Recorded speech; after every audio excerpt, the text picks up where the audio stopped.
The Phoenicians originally came from what is modern-day Lebanon.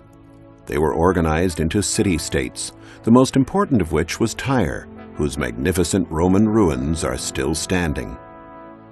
The easiest way for Phoenicians to increase their prosperity was by contact with other peoples, and the quickest route to new lands and cultures was the Mediterranean. They soon became outstanding sailors and astute traders, indeed the very best. They learned to recognize products that people wanted to acquire and those they wanted to trade. And they started sailing and trading as far back as the 2nd millennium BC. To support their trade, they set up ports and founded colonies, built warehouses, and created a network of routes that touched on neighboring countries such as Egypt, Greece, the Magna Graecia, and Carthage in North Africa. Then they went on to reach Sardinia, the Mediterranean and Atlantic coasts of Spain, and farther south, along the coast as far as Senegal, and north to England and Ireland. A network of this size with hundreds of colonies and thousands of ships had to be well coordinated. For years, scholars speculated as to how the Phoenicians were able to communicate with each other in those remote times, to organize warehouses and trade in such a variety of goods. It was the discovery of this sarcophagus of the Phoenician king Ahiram, which dates back to the 13th century BC, that enabled archaeologists to understand the reasons for such great organizational skills. Engraved on the sarcophagus is the most ancient example of writing in alphabet form. It is composed of letters and not hieroglyphics. The Phoenicians were the first to invent an alphabet, a factor that proved indispensable in establishing their great trading network. We can get an idea of how extraordinary this innovation was from this comparison. On the right, we see 2 Egyptian hieroglyphics, and on the left, 2 letters from the Phoenician alphabet, an M and an H. By assembling these letters, the reader now didn't have to interpret a concept represented by a hieroglyphic or picture. He had a specific code that always remained the same and had the same meaning for whomever was reading it. The commanders of the Phoenician fleets had to have many skills. They not only needed expert knowledge of the sea and foreign lands, but they had to know the art of trading as well, what to buy, what to sell.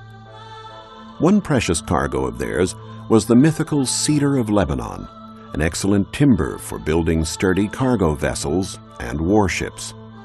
The timber could be bought in Baalbek, situated in the mountains that formed a backdrop to the Phoenician cities in Lebanon. In the Hellenistic period, the city of Baalbek was known as Heliopolis, City of the Sun. By studying the meaning of these swastikas and other evidence, such as the different colors of columns at this site, archaeologists discovered that the enormous temple that dominated the city was dedicated to the sun god, after which the city was named. But why were the columns painted in different colors? The mystery can be solved when the columns are linked to the cardinal points. The dark columns were placed to the west, while the lighter-colored columns were set to the east. They were supposed to represent life and death, the rising and setting of the sun.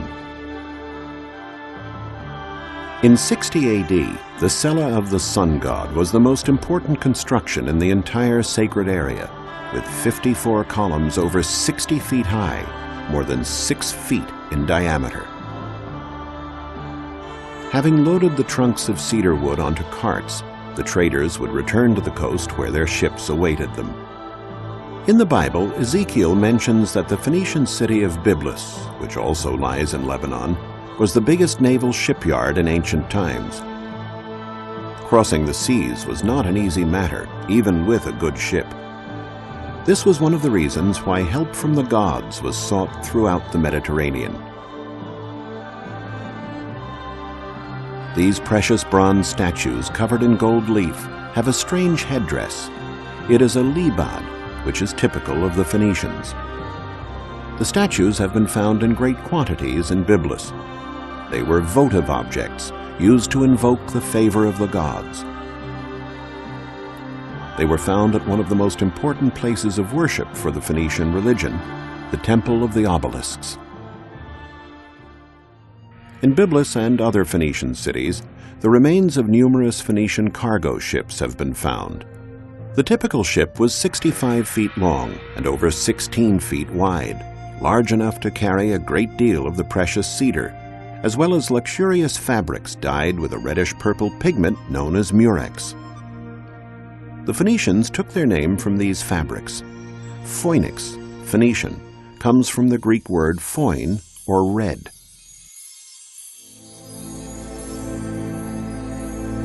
This precious cargo could have been exchanged in any port. But a wise fleet's commander might seek out a product that could be worth its weight in gold, a kouros. A kouros is an exemplary model of harmony and proportion in the male body. Many of these statues, dating from the Archaic period, were discovered on the island of Rhodes near Comoros. Excavations nearby unearthed these celebrated vases, which are known as the vases of Phikylura. This concentration of arts and craftsmanship on this island can be explained by the fact that Rhodes lay at the hub of important trading routes. To break up the long sea journeys, the ships sailed from island to island, and Rhodes was an obligatory port of call. Here is the dry dock, or coffin, of the colony, which has been preserved intact for millennia. Here the Greeks were offered the fabrics and cedar for their ships. In return, the Phoenicians were given exquisitely decorated pottery and objects from all over Greece, including beautiful Greek statues like this one, as well as bronzes produced in the Magna Graecia, which may have been ordered by a rich Phoenician resident in a distant colony. Statues like this ephebe in bronze, or the famous youth of Motya, were found during excavations in the ancient Phoenician colony of Motya in Sicily.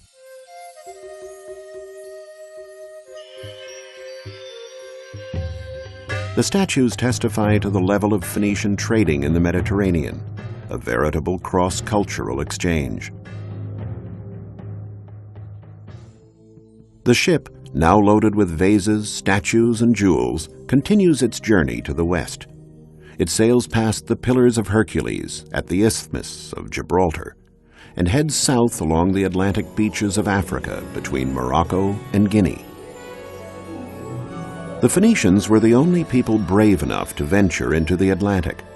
Ancient peoples were terrified of passing the Pillars of Hercules because they believed that beyond lay the end of the world. What was it that pushed the Phoenicians so far? The Greek historian Herodotus documented it in his writings. It was gold. The Phoenicians unload the merchandise and lay it out on the shore. Then they go back on board their ships and send up smoke. The locals see the smoke and place the gold that they are offering in exchange beside the merchandise. Then they withdraw. The Phoenicians descend from their ships and examine it. If they calculate that the quantity of gold corresponds to the value of their merchandise, they take it and leave. Otherwise, they go back to their ships and wait until they are satisfied. The African peoples were very taken with the showy Eastern goods and quite indifferent to the yellow metal that was found in such abundance there. This was the great bargain for the Phoenicians, leaving inexpensive pottery and jewelry and setting off again with gold. The ship would now head north. Excavations in England and Ireland have revealed that the Phoenicians reached even these far-off lands.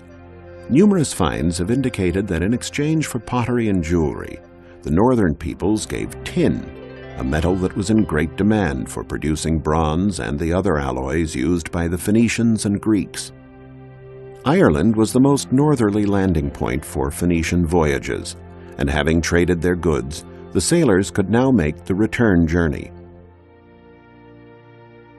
The trips always held the portent of danger.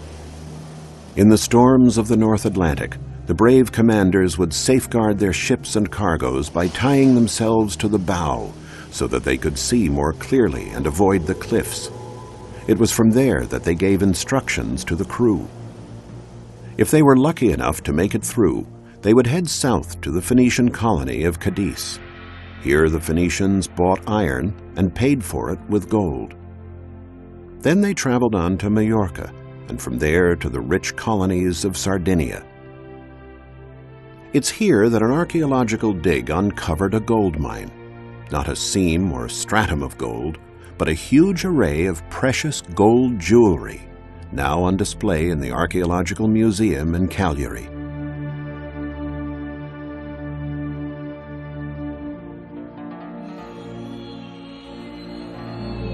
Since Sardinia has never had gold deposits, the precious metal must have come from Africa on Phoenician ships.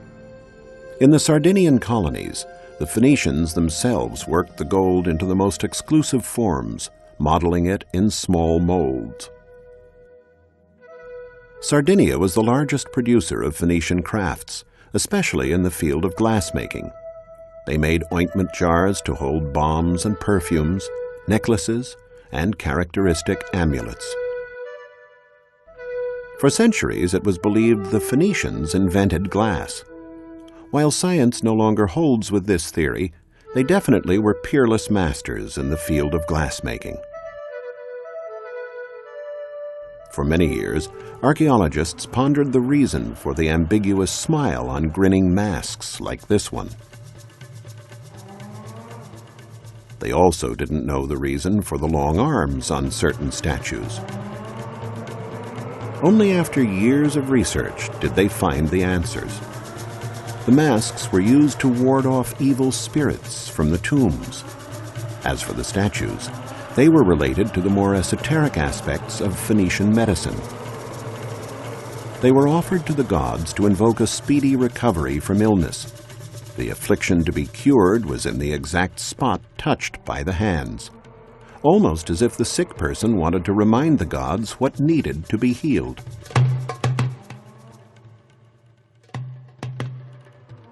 Walls and the sea.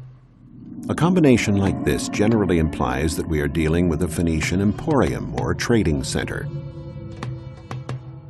The archaeological site of Tharros in Sardinia may not have any large architectural structures still standing, but it is one of the most eloquent when it comes to ancient urban design.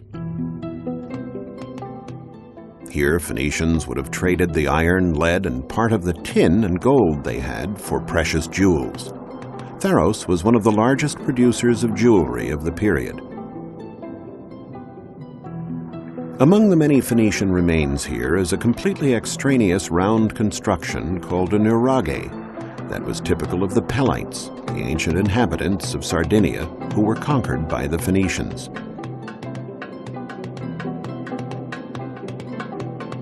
This is how the village would have looked about 3,000 years ago. The Nuragic civilization is very ancient, dating back to the 2nd millennium BC.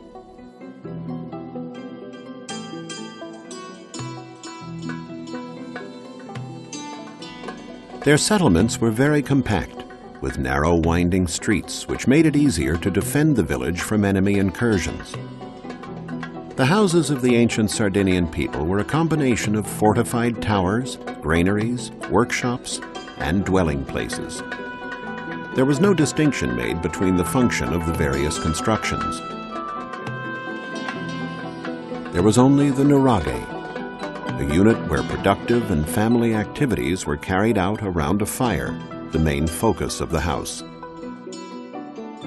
But what exactly does the word nuraghe mean?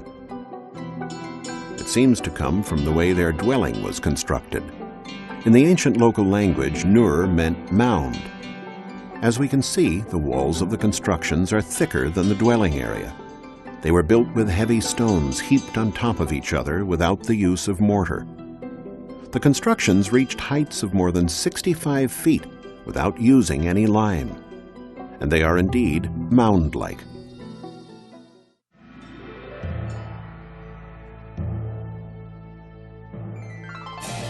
Phoenician ports, like this one in Nora, all had something in common. They were situated near promontories. In this way, ships could be moored on both sides of the promontories, creating a larger dock area. The only thing the Phoenicians looked for was to be able to land quickly, get their business done, and then set sail again. These are the foundations of the Phoenician quarter in Nora. Although it's worlds away from the Romans' concept of living, with the Romans preferring large, orderly quarters equipped with many services and amenities, the Phoenicians did share the Romans' love of thermal baths. The baths here in Nora are decorated with rich mosaics. The theater here is also quite spectacular. Dating from the 2nd century AD, it is one of the most fascinating monuments in all of Sardinia.